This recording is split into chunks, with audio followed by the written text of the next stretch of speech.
Yeah, welcome everyone in the room, and welcome to the panel. So we're excited to be here. We've been planning this for a while.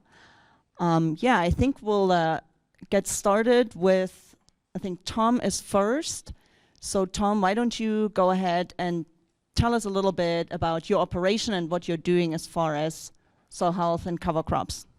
Okay, I'm Tom Swartz from Bertrand. We farm straight. Oh, microphone. I didn't forget that. I knew I would. There, that better? No? Oh, my fault. Sorry. Okay, now we're going. Tom Swartz. We farm straight south of Lexington, about 30-minute drive. To give you an idea where we're located. We are unusual in that we're an organic operation. We're principally organic. We usually have some transition around and such, not a lot of conventional anymore. So we've been messing around with cover crops and looking at soil health more so since the late 1990s. And the thing I've learned, I guess, in that process is how little I really know. And every year I'm beginning to think I know less. But it's been an interesting process. We've learned a lot of ways not to do things, of course, and then we've found some things that we thought worked too. One of the things I always look at when we start with cover crops is what's our goal for this field? You know, is it reduce compaction? Is it primarily to increase nitrogen, go after deep nutrients and bring them up, improve general soil health, shade the ground, reduce moisture evaporation? Are we grazing? And then is it affordable?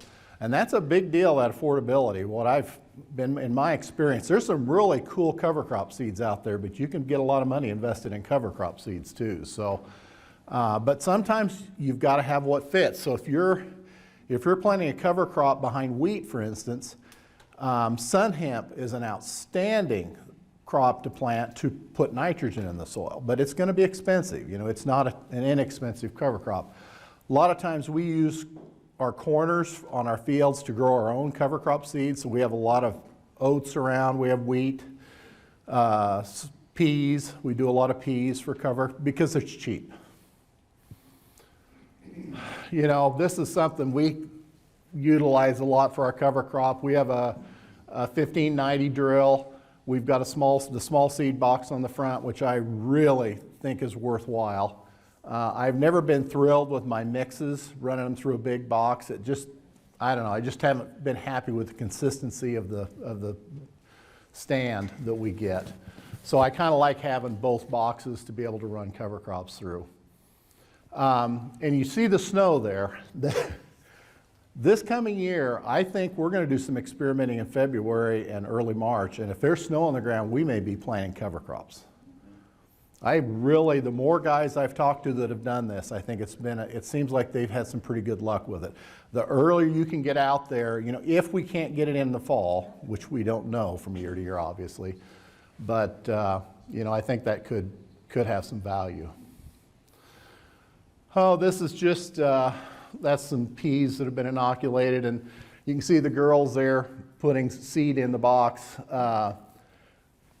Another thing I think is valuable to have is if you have your own tender, because I have to go scrounge up tenders from seed dealers, and that's something I've got to invest in, is my own tender, so we can do things in a timely fashion. Oh, this is just some peas. Again, we do a lot of peas in our operation. You can see we have a lot of weeds. You know, where we're organic, we don't have the option of going out and spraying weeds, so that's something we deal with a lot more than you guys would. This is the area I kind of want to talk the most about. We've been experimenting with. We don't have any this year because my cattle supplier pooped out on me. We're grazing a lot of cover crops, and I think this gives us the best overall bang for our buck, so to speak, in terms of soil health, just overall soil health. Now this field you're looking at right here, we interseeded cover crop in an alfalfa stand that we were going to terminate anyway. Wasn't real thrilled with the stand we had here. I don't think I would probably do this again. Another problem we ran into with the cattle was bloat. And that was kind of a large challenge to keep the cattle from bloating. And Becky drug more than one dead calf, unfortunately, out of that field. So it was not ideal for that. Okay, was that? Uh-oh, Becky, we have a technical difficulty. Do what? Is this part of the problem? Oh, okay. Yeah, okay, now this is on another field we had the cattle in, and this was a planted cover crop. If you look, you can see the turnips down here, and it was just funny because you'd have, when you turned the cattle out, you'd have all these white circles in the ground because the cattle would reach down, bite the top of the turnip off, and then leave the rest of it. And but turnips are such a wonderful tool in the soil health arena. You know, they scavenge nitrogen and they'll hold it. And the mix of the cattle eating all these varied forages and then pooping on the ground, and then we work that into the ground. I mean, this field the next year was just phenomenal. Last year was when this was back in crop, and it was just wonderful. I think the corn or soybeans, we had 70 some bushel soybeans, organic soybeans. And any of you that have been around organic know organic soybeans is tough. Amaranth, I hate amaranth with a passion I couldn't even begin to describe. But you know, it was a great program. Now, this is one of the keys to the program. This is a little water tank. We actually can move around the paddocks with four-wheelers or side-by-sides, and we've got long hoses, and we're able to do full pivots with this, moving it around. Biggest thing you got to remember if you're doing this is tanks and mineral feeders are manure magnets, so you gotta move that around to distribute the manure around the paddock. We did do a daily rotation, except weekends. Becky thought she needed time off on the weekends, so, well, you appreciated it. But anyway, weekends we did 2-day paddocks. But, and this is just an example to show you. This is an amaranth plant that's in this field. And Lynn, my wife, took these pictures, and it just shows they just stripped it off. They just stripped all the leaves off, and that was very satisfying. Like I said, I despise amaranth. So, and the cattle, I mean, I'd never done rotational grazing on a large or a fast scale. I guess we rotated in our pastures, but not daily kind of rotations. And I thought it was going to be so labor intensive, and it actually wasn't bad. The cattle were standing at the fence in the morning when we got there, and you had to hustle everything up when you moved because they were ready to go. You know, they knew what was coming, and they'd about run over you to get there. So it was kind of fun. But anyway, this is the final slide I've got. This is a drone that I actually just took this picture this past week. I was up at Minnesota at a conference up there, and they demonstrated this. This thing will lift 100 pounds of seed. And I think for what we're doing, this is going to be the future. If you want to interseed, you know, with soybeans late, you know, here in about 2-3 weeks, you can be putting your seed out in the soybeans, harvest your soybeans, your cover crop comes up. I think this is going to be the deal in the future. Becky and Alex are both getting drone licenses, and you know, this is something we own a small drone now, but this is in our future. So, I guess with that, I'll cut it off. Thank you so much, Tom. That was really informative. Thank you. That was very cool. I hope I didn't go too long. Leslie, quick question. Are we doing questions from the audience after everybody's gone through? Perfect. So we could actually go next to you, Don, because your PowerPoint is up.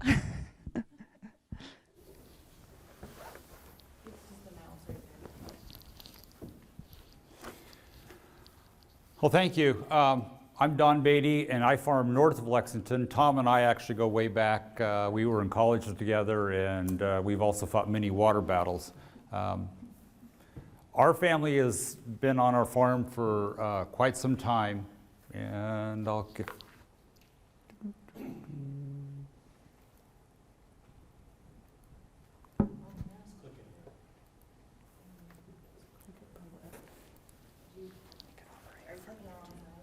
Maybe.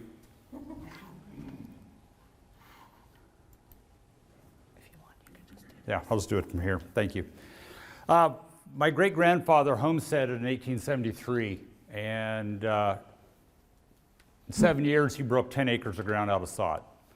Filed a tree claim a couple years, about 1879, and planted 5 acres of tree both in 82 and 83. The reason I bring this up is that if you're talking soil health, you need to have a long view. Nothing we do changes anything quickly. And so I'm fortunate in that I'm actually on the family farm that goes clear back. We still live on that tree claim. We've owned it ever since 1879. And so we have the history of what's going on that farm. My great-grandfather continued to put ground under cultivation, but he passed away in 1893. My grandfather, Kit Beatty, married his daughter Annie in 1903 and took over her farm. She was teaching school and farming before she got married.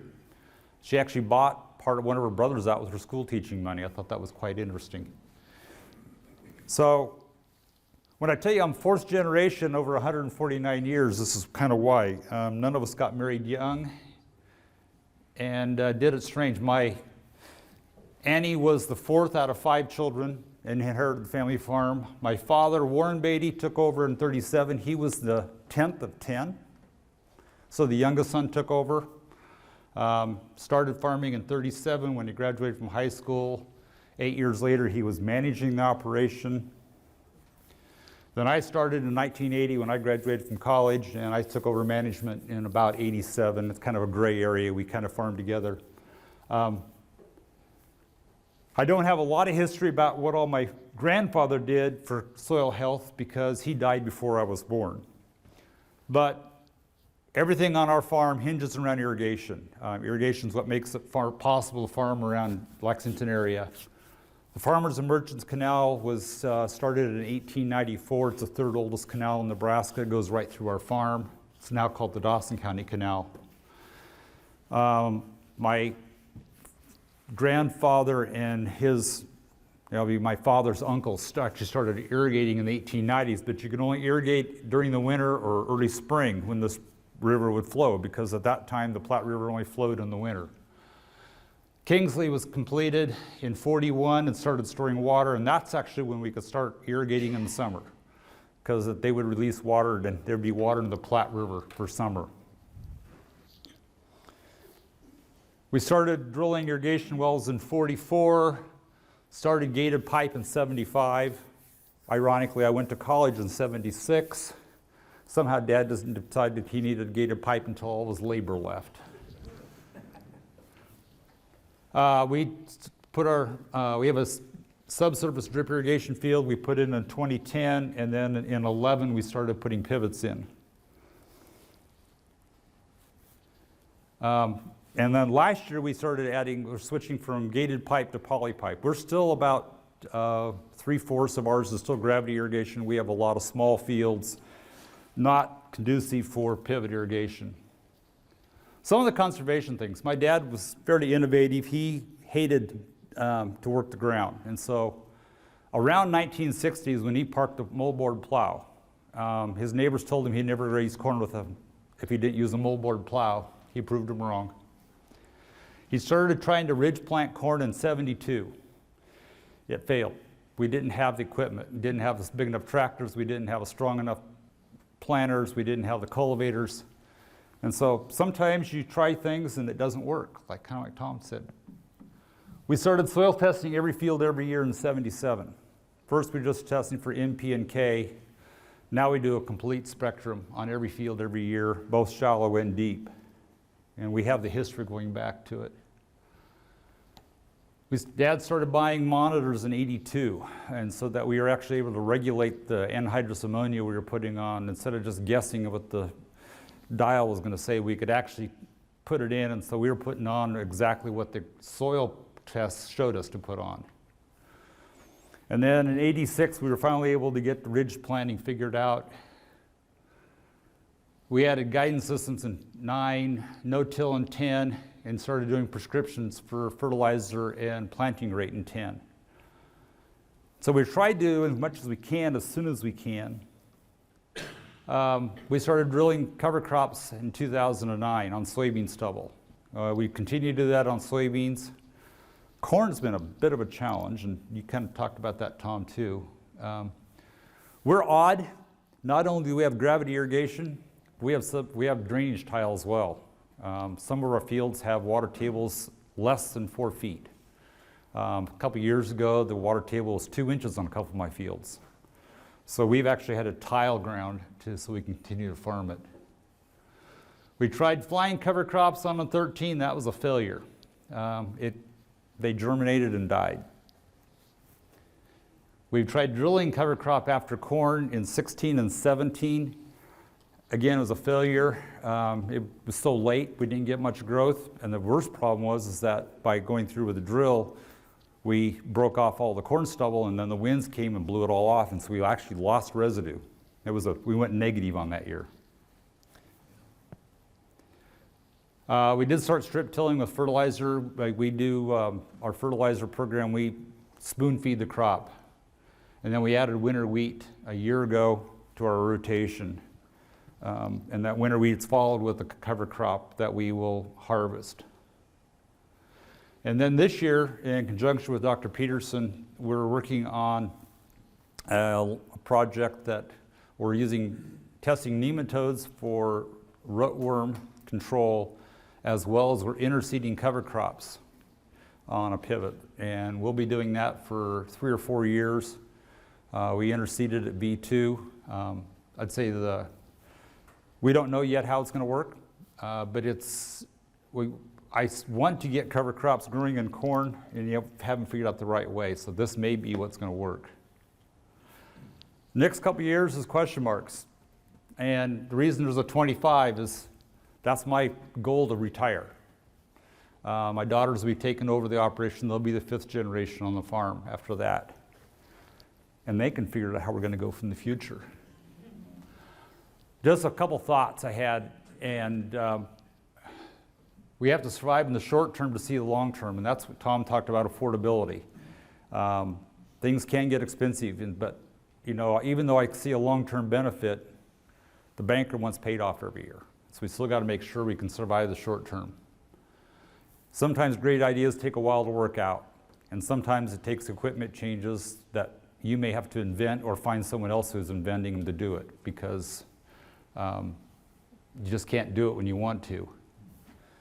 Not every idea is going to work on your farm. What works on Tom's won't work necessarily on mine. His operation's different, where he's organic, I'm conventional. We recognize that, but I can still get ideas from Tom that might work on mine. He can get ideas from me that might work on him. This is why coming to conferences is great. We learn from each other. But every farm is different. Every farmer is different. My goals are different, Tom's goals. And I know even on my own farms, I have some farms I can do one thing with, I can't do it on another farm, just maybe 2 miles away. So that's what I had. Thank you so much, Don. Again, a great presentation, great talk. So as our last panelist, we have Steve Tucker. Take it from here, Steve. I didn't bring any PowerPoint. I live in Perkins County, southwest corner, right on the Colorado border. You know that the drought monitor has a yellow, orange, red. I live in the black. So there wasn't really any reason to bring pictures. It's not pretty. So I've been farming there for over 20 years now. Got out of college, farmed with my grandfather. When he passed away, I got to take over the farm. Been no-till those 20 years. When we started no-till, didn't really understand why we were even doing it other than moisture conservation. I've since graduated to growing, I think, about 14 different crops.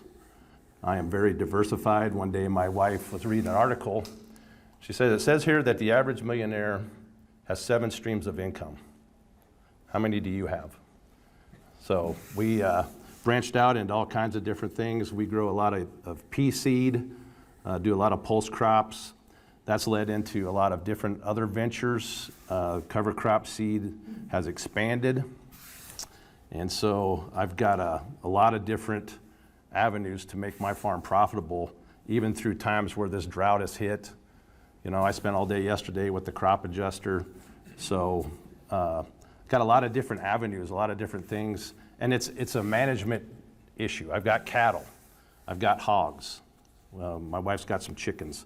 Not as many because of the coyotes, but we have a few left. So, yeah, there's a lot of moving pieces to it. And I like to diversify to spread my risk out, because in a drought year like this, I've got a lot of different options. I've got a failed milo field. They just released it. Guess where the cows are going? To the milo field now. That's what I love about following the principles of soil health, is to be flexible. You know, guys that got corn and beans, they got 2 options. I work with a lot of food companies now. I grow white milo, goes to Quinn's Snacks. They come out, they're using it in their products. And guess what? They feature me in their marketing. I've got a couple other food companies that we're working with now to do some more things like that. I like selling direct. I like to get all the middle guys out of the way. But I'm an anomaly. I realize that. I got a lot of producers that come to me and say, hey, how can you market my products? Well, are you doing soil health principles? Because the food companies, guess what they want? You know, there's a reason why they come to me. It's because I do things the regenerative way. And so when you implement cover crops into this mix, you know, that gives me options. When something gets hailed out, I can plant a cover crop. My cow's got a new home to go to, providing that it rains. So, I mean, the flexibility and the options, and of course you got to manage your herbicides and all those things that go into it also. And so my question about cover crops is why do you want to plant them? You really got to ask yourself, what is the purpose? If it's going to fail, if you don't ask that question and you think I'm just going to plant cover crops to save something. What really opened my eyes, 2 things opened my eyes. The NRCS rainfall simulator. If you've never seen that, that should be a prerequisite for every farm producer in the nation. That NRCS water rainfall simulator is a must, all right? That changed my whole philosophy and how I farm. Number 2, John Kempf, if you don't know that name, he was at my place here about a month ago. He asked a question at a conference one time. He says, what makes healthy soil? What makes healthy soil? You know, most people, when I ask that question, they'll say, well, it's the nutrients that it has in it, it's the biology, life. How do you grow a healthy soil? You know what the answer is? Healthy plants. Plant roots that we can't even hardly see unless we dig them up are doing the magic in the soil. And when you realize that and grasp that concept, it changes the whole dynamics of how we will start to produce food in this country. What makes healthy soil? Healthy roots. And you know what? There's a lot of cover crop things in there. I promote a multi-species. I'm learning that some species aren't as good as others, but you know, getting C4 plants in there gets that carbon up. We start building soil, organic matter. We've got the soil organic matter went from 1% up to 2.5% to 3%. Sometimes some of it's higher. Our rainfall infiltration rates have gone up to 8 inches an hour. So that tells me I'm going the right direction. If it ever would rain, I know I can take it. It's not how much rain you get, it's how much rain you get in. So that's some of the things that I've adopted on my farm, and I think somebody said earlier, I'm going to die with a lot more questions than I have answers. So. Well, thank you, Steve. Again, I really appreciate your personal insights, and all of you, of course. That was really informative. I learned a lot, and I think we'll open it up to questions from the audience.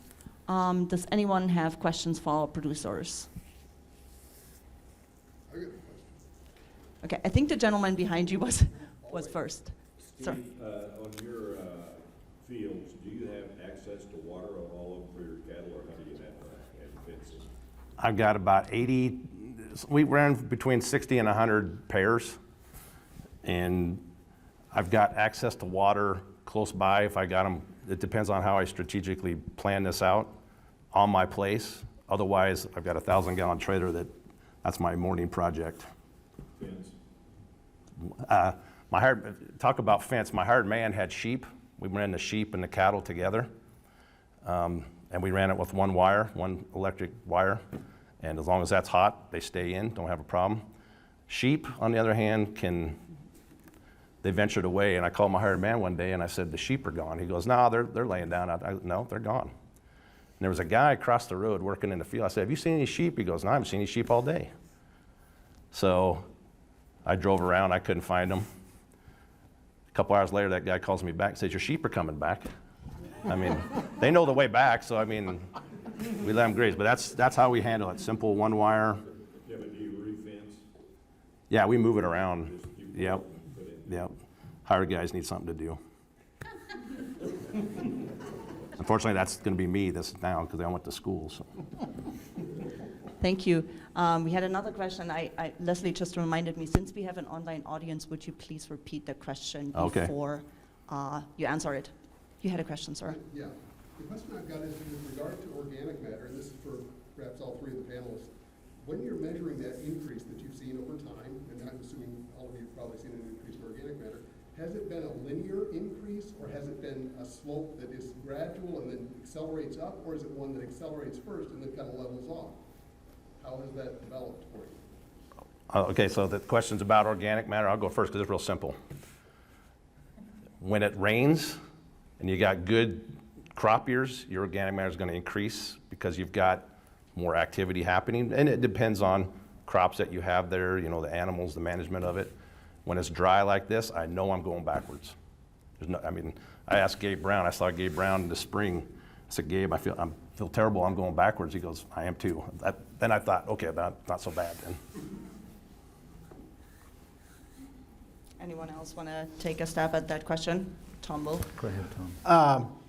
I had to laugh when Don was doing his presentation about the cover crops and corn. We had exactly the same thing. In fact, when I was going through slides for this, I found drifts of corn on the edges of our field, corn stalks. Mm-hmm. So no, it's a fairly flat, slow increase over time, but it varies from year to year. Again, based on exactly what you talked about, how much rainfall you get. You know, we had these 2 years in here, we had, I don't even know how much rain we had, probably 35, 19. 45 19. inches of rain, you know, and it just, you know, all that affects what happens. So, yeah, it's a little hard to call that. Yeah, and we've been sale testing since '77, and we've seen a very slow, gradual increase. Again, and it's not just organic matter, but we're seeing improved nutrient values, that we're managing to hold the nutrients because of all the practice we do. I can't attribute to any one certain thing, but it's just an accumulation of trying to be better focused on the soil, and because if you have healthy soil, you get better crops. And so that's the focus. Awesome. Another question, sir. Have any of you seen enough improvement in your soil health that it's changed your fertilizer applications? I guess I'll start on that. The question is about, have we seen enough changes in our soil health that we can change our fertilizer? We change our fertilizer every year on every field. Based on our soil tests, every field gets its separate fertilizer prescription based on that year. And so ours goes up and down based on exactly what our soil tests show. And so we put on irrigated corn, we put on as little as 40 pounds of additional nitrogen all the way up to 240 per acre, just based on the soil tests that we've had. Excuse me, that's traditional soil test or using some other We're using traditional soil tests. Okay, thank you. We've, I had a guy ask me a while back, he said, well, somebody came up and offered you a whole bunch of conventional farm ground and you took it, what would you do different? Because I spent most of my life farming conventionally. I said, I'd do less. I said, you're being sold a lot of junk you don't need out there. And so what we've learned, like Don said, 40 pounds of nitrogen will go a long ways in the right situation. So, you know, I just don't think, I don't think we need to do as much as what people are telling us we need to do in terms of, there's usually people that have some money involved and the money seems to travel from us to them. But there's some good products out there that can be a help too, so. Yeah, I'd say it's gone down substantially from where we were. But the addition of multiple crops gives me the flexibility to use less on less crops. I don't have to, you know, I'd rather make myself rich than the guys trying to sell me stuff. There's a lot of guys trying to get in our pockets. And so my philosophy now is, how do I be profitable instead of how do I achieve top yields? Thank you. More questions? You guys' thoughts on compost and compost tea and humic acid and other types of fertility type programs? I haven't used humic, have you? Questions about whether thoughts on Used humic. compost tea and humic acid. We started using some humic acid fertilizer products about 3 years ago. I can't tell you for sure how it's working yet. We actually have that on a on-farm research 3-year trial. And interestingly enough, the first year we had flat yields, and the soil tests were about the same between conventional and the humic acid phosphorus product. Last year, our yields were slightly down with the humic acid and the phosphorus fertilizer, but our soil tests were higher. We have more phosphorus in the soil. So we're kind of curious what the third year is going to show. And I'd say it's, again, we have to look at long term. So, but that's all I know. I don't have a lot of information. Yeah, I've used a lot of those products. I've worked on compost, making compost tea, compost extracts, and I like to use it where I inoculate the seed, because once that seed comes out, that root is out there, it realizes the biology that is there, and then it just expands. You know, what feeds the biology in the soil is the exudates out of the roots. When you realize that, you know, how do I keep my soil alive is, if I put all the synthetics on there, I don't need the biology. So if I cut back on that, try and limit that, then how do I promote biological life in there? Great, thank you. Leslie had some online questions. Yeah, so from Laura, she asks all panelists, with Tom's comment doing soil health being long-term, which she agrees is very true, is there anything that you still want to do or that you're working towards? Where do I start? It gets back to the compost. How does that play into it? Anything I can do on the farm. There's some guys in Australia that are doing compost things. They buy no fertilizer and their yields are just as good. In fact, Japan wants their wheat because of the quality of the wheat that's coming from that. I mean, there are things coming in markets that are going to be a shock to the system. The regenerative movement, you know, organic's one thing, but we can't produce enough organic, I think. And so the regenerative movement, I've been to food shows. The big thing is regenerative. Yep. They want to know that they're having an impact on farms for the climate. Whether you agree with that or not, it's all about what they can do to have an impact. So yes, there's a lot of things on that, I think so. For us, I mean, there's so many things, it's hard to even list them. You know, I would love to compost all the manure we're putting on. That's something I'd like to do. We don't have the time, we don't have the equipment, and so we're using raw manure. I'd much rather use compost. You know, getting seed, as Don touched on, getting the seeds in the ground on a timely basis so we can get cover crops and corn. Corn is our big problem as well. I haven't figured out this corn thing for cover crops yet.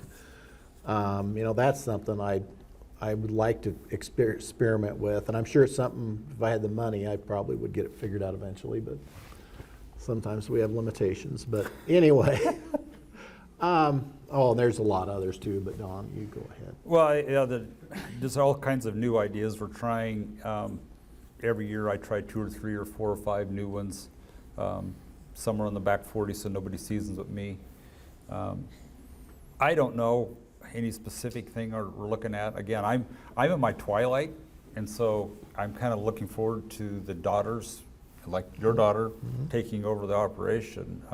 They're the ones that are going to be farming in the next century. So, I'll add one more to it. I planted chickpeas with flax, planting multiple crops together. When I did that, there was not a weed in the field, no fungicide at all. Chickpeas are known for disease. Harvested them together. I have a cleaner, separated them. The thing worked great. There's more things like that. What else can we do of multiple crops to harvest that?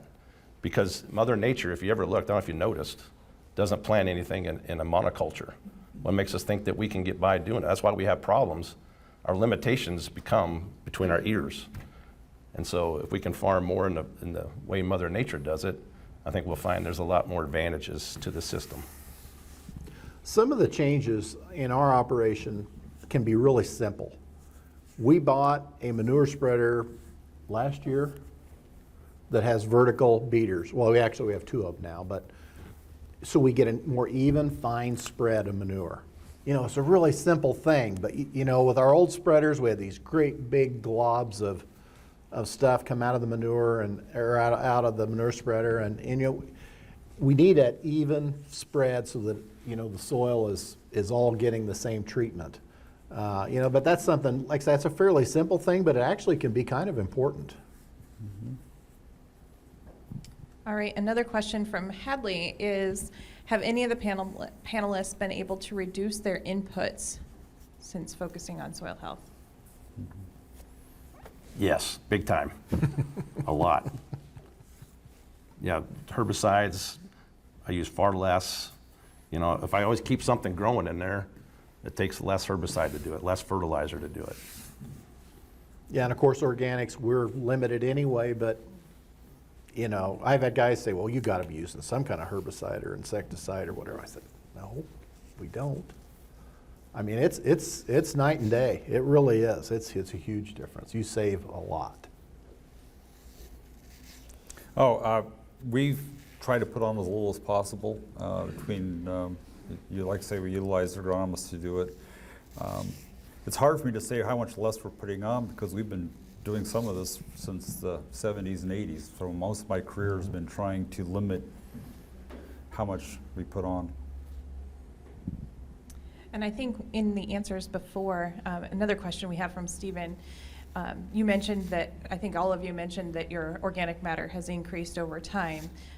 So how do you perceive carbon credits? It's kind of a loaded question, sorry. Yeah, I guess I'll start. I've looked seriously into trying to capture some income stream from carbon credits. But again, knowing that I'm planning on retiring in a couple of years, I am hesitant to sign my daughters up to a long-term contract. So I have not done anything. The other thing is that so many of the practices that I need to sign up for to achieve the carbon credits, I've been doing for 20 years. And I wouldn't get necessarily paid for those that to be doing something else. That's my 2 bits. That look back issue, which is what Don's referring to, they're not going to give us credit for anything we're already doing in a lot of cases. So I'm just as Don, I'm very reluctant at this point to sign up. One thing I would like to see at the university level is a lot more research in that area, because you know, I'd like to think we are. I mean, I'd like you people to be able to prove we are doing some good, that we're benefiting the environment by doing that, which I think is likely, but we need to prove it. And you know, I am concerned about, in the whole carbon credit scheme, who makes the money again. Today, it would appear not so much the farmers, but, you know, Yep. that's just my observation. No, you're right. I've dealt with, I've applied and done a lot of things with a lot of the different entities. I did, Nutrien had a program, I was in that paid significant amount of money, but that was only a one-year deal. I think there's gonna be some options there. That program is it is so convoluted right now that I don't understand it. I don't think they understand it. It's based off of models. It's not based off of reality. There's just too many questions to know how this is working. If somebody wants to just write you a check and you take it, that's fine, but that's not how it works. And there's got to be people on the other side that want to pay for it too. And really, I think the middle guys are the ones that are going to make the big money out of this. And while I said what I said, I'm cautious. I do believe we're going to see a time in the future when our girls are running things. It's possible a big chunk of their income could be from this. I mean, that's a possibility. So, you know, I'm not writing this off by any means, but I'm not ready to do anything yet.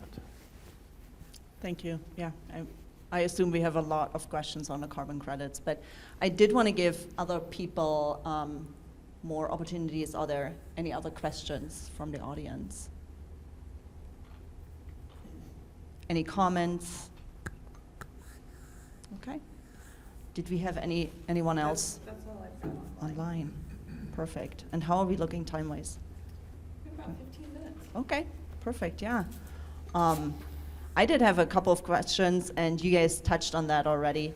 And, well, being with the university, you guys made the comment you wanted us to figure out some more things, and we're trying. We're really trying. I think we run in a lot of the same limitations, especially with organic matter. It's hard to measure. I think some of our colleagues are finding that what really changes with cover crops are some of the different fractions, and there are some fractions that change faster than overall organic matter, but we're definitely working on it. What I would be interested in is all of you, and I don't know where our online audience is from, probably kind of from all over, but out here in central and western Nebraska, where you guys are at, we are really limited in terms of moisture compared to the rest of anything further east of here. So if each of you wanted to take like a minute or two and maybe talk about how much moisture on an average year you are getting and how you're getting around moisture limitations, for example, for planting cover crops, because I know a lot of people are concerned a cover crop will just take up additional moisture. So any thoughts? You want to start since you're the Not driver? really, but, well, I think, this is just a guess because I didn't keep track of it, but I'm guessing that we are somewhere between 4 and 5 inches of moisture in the last 12 months. And we were dry the previous 2 years before that.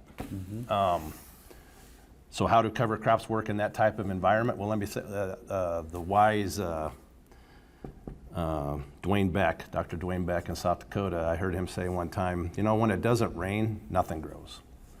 So when it doesn't rain, we produce very little. Not even the weeds are growing. That's where we're at right now. So with that being the case, yes, you're going to step backwards because you've got nothing adding to it. You've got things exposed. You got residue that should be there that's not there. You got all these things. My next question is, okay, so how do I manage that so that when it does rain, what's my next step to get me back on track as fast as possible? Is cover crops the answer to do that? Well, if you got cows, that may be, but if you're going to do cash crops, not so much. So it's a management issue in these dry things, this dry environment of where do you put what? How does your residue levels? What's going to make you a profit? You know, is certain crops more valuable than other things? You know, what is things going to cost less to put the crop in to begin with? There's all these management things that go into it that, I mean, it keeps you up at night if you really let it. I don't, but it's all these management things that come into play that how do I affect my bottom line? You know, and I've got a lot of options that I can go a lot of different directions. So having that flexibility, I think, is key in a dry time that I can grow millet that doesn't need near as much water as corn, things like that. One thing we're going to do different in the future is probably look at doing more irrigation on our cover crops. This past fall, I should have been running pivots after we were done harvesting, running them during the day when it wasn't freezing, whatever, but you know, a little bit of water can go a long ways. And one of my biggest regrets this year was the fact I didn't run those pivots after I did run one pivot and didn't get that much covered with it because we had some problems, but man, it made a difference. I mean, I really think that's something, if we've got the water available, you know, we're gonna try and utilize it even in the winter to get those cover crops going. Talk about your water supply for operation. Well, we've got some surface water from Central Public Power, and then we've got groundwater wells for most of ours. Some of our wells are in the Platte Basin, some are in the Republican Basin. So certainly Republican Basin, I think we're a little more concerned in the future with, you know, what our water supply is going to be. Platte Basin, I don't think is quite as dire, but it's expensive. Don talked earlier today about the Dawson Public Power bill coming this year. It's going to be a big one. I started pivots in March this year, and I've got one pivot that I started up in, I think, the 25th of June that has not shut down other than for a few hours just for maintenance. That's it. I mean, it's still running today. We've farm in the Platte Valley, and we have good water supply. We're 100% irrigated. No, I shouldn't say it. We're 99% irrigated. We have a couple pivot corners and a couple of little dry land spots, but we are not limited in how much water we can pump. Our natural resource district allows us to irrigate as much as we want on the ground. We just can't increase the number of acres. The reason why is that our water table is so shallow. Almost everything we farm is you hit first water somewhere between 5 and 10 feet down. So if you over apply water, all you're doing is recycling it. You're wasting a lot of energy, but it goes right back on the water table again. So we are not limited in inches, but like Tom, we've been irrigating quite a bit. I have a weather station and on our farm, and in 2022 we've gotten 8 inches of moisture on our farm from the rainfall, snowfall, whatever. That's all we've had is 22 is 8 inches. Probably less than half the normal.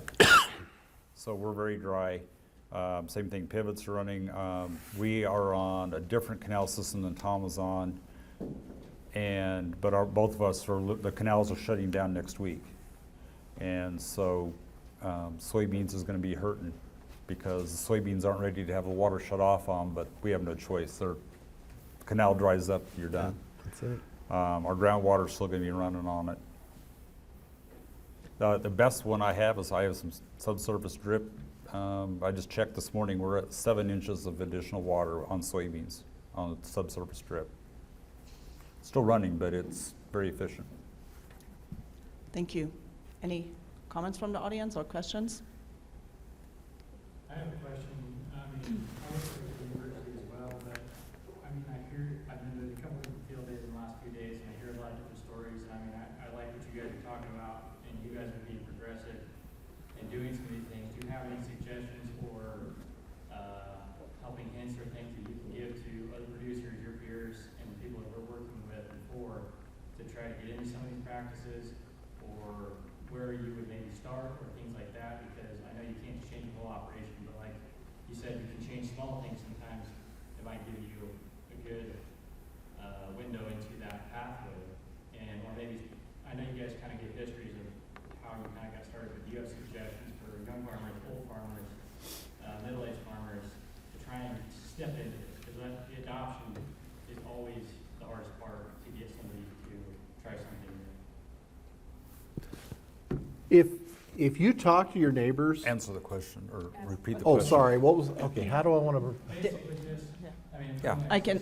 The question was on any advice on to newer farmers or farmers in different stages. What would you recommend as far as adoption? Starting. If you have livestock, you are in a great position. I think these guys, my neighbors that have livestock that aren't utilizing cover crops for grazing, are just throwing money away.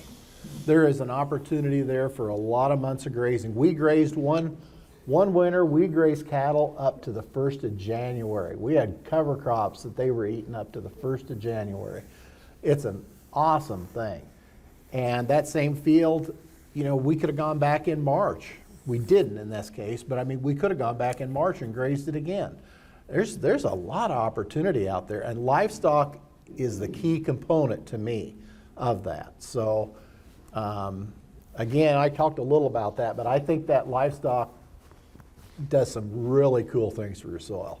You know, having those green growing roots out there, or green materials and roots growing all the time, and you got the manure being manufactured by the cattle, and I mean, it's just a perfect combination. So that's something, you know, conventional guys especially, I think they're missing the boat if they aren't doing cover crops.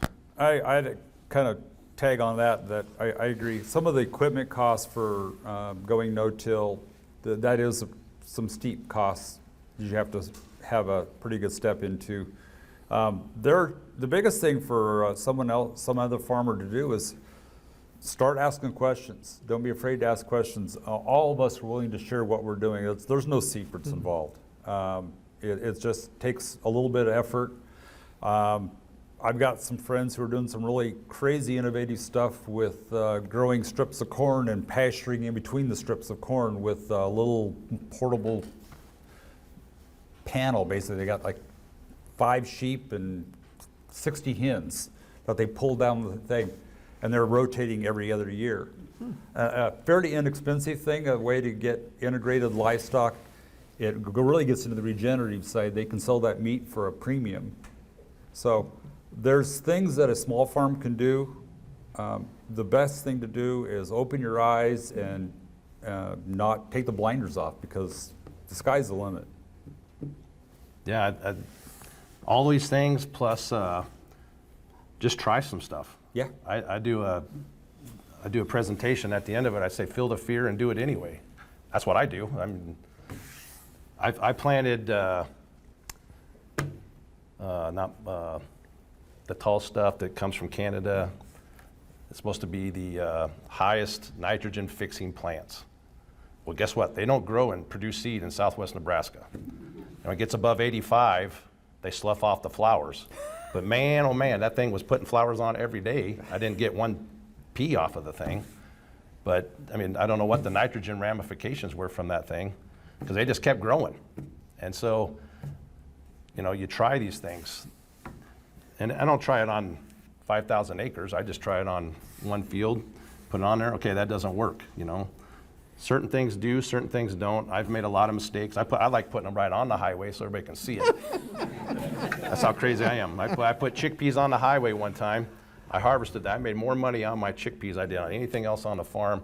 A guy called me up one day and he says, hey, can you put these in 50-pound bags and let's ship them to Sri Lanka? And I said, okay. Yeah. And so we did. And yes, I got paid for it. It took me a while, but I did get paid. I got paid. And this guy drives by every day on a truck, and he says, what was that field? It looked like puncture vine out there. I said, no, that's chickpeas. He goes, I said, I made more money on that than anything else. You want to try some? He goes, nope. Okay. I can't help. No. I can't do it for everybody. But try some of these things. Look at different things that we can do. Mm-hmm. There's a lot of opportunity out there. We just have to get outside the box. I mean, just blow the box up. Yep. Think differently. I appreciate your answers, and I wanted to say something you said earlier. I think the biggest limitation is between your ears sometimes. Yep. And Biggest so limitations in between your ears. And people listen to their peers a lot better. So, I mean, I think it's important to tell you guys a story, and I think it's important to share your experiences, like you said. Get some other people to try some of these things, because otherwise it's just going to be the same thing for the next 50 years. So, Yep. I appreciate it. Thanks for the question. That's what I'm passionate about. Is you guys don't realize the opportunity that's coming in the food markets for us to participate in. Mm-hmm. Yep.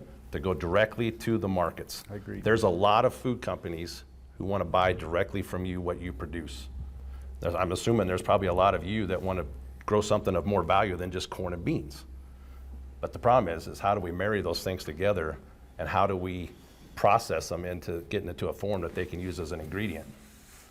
That's what I want to do. One of the things I've said to people in the past is figure out your place in our food system. And if you're farming 10,000, 20,000 acres, you can be the Walmart of farming. That's okay. You know, that's great. We're going to need some of those. Right. We need some. But, you know, in our case, we're not a large operation. And so we had to find where we fit. And that's all it is just find out where you fit. One of my neighbors was kind of irritated when we went organic. And, you know, well, you were the first one to use Roundup in this part of Nebraska. I said, yeah, we were. But the size farm I am now, I have to do what my customers want. And this is what my customers demand. And I can survive. And my family can come, my daughter and my son can come back and farm with us. Otherwise, we weren't big enough. My wife and I probably could have limped by, but that's about it. So, you know, just find out where you fit. And So you were the first one to use Roundup. Now you're the first one to quit. yeah, I was. That's accurate. Yeah. I was in Boulder, Colorado, and they are getting the hammer down that they're not allowed to use Roundup anymore. And they said, man, I don't know how we're going to farm. I said, well, you're just 5-10 years ahead of us, because that day's coming when they will stop Roundup for people to use. We quit a year ago. So I was at a seed, test plot here just the other day, and I was just shocked. I mean, because this is all conventional seed basically, and the comment was made there. He said, "We've got to move away from dicamba and Roundup." He said, "We just have to." And they were talking about the number of beans in our area that were damaged by dicamba drift this year, and it was just enormous. And so it's going to change. That's where the cover crops are going to come in. I planted a field of corn last year. I didn't plant any corn this year because I kind of felt that this was going to happen. Yeah. And so I planted it on the highway into standing rye that was headed out. And I said to myself, this is the most ludicrous thing I've ever done in my life. But that rye died. It laid down between the rows. I didn't have a weed in the field. Now I've got volunteer rye that came back from it, but I can deal with that a lot easier than, and the corn made just as much as anything else. Thank you. I think we're about at the end of our talk. I did want to also say, just being a university event, we do have extension educators, local extension educators that are great resources for anyone wanting to try something new. We can also help you set up trials, and I think most of you have probably done that. We can help set up some trials on your farm and help you evaluate the data. So we're here to help. I think with that, we will probably end the program. Thank you again so much to our panelists. That was really great. Yeah.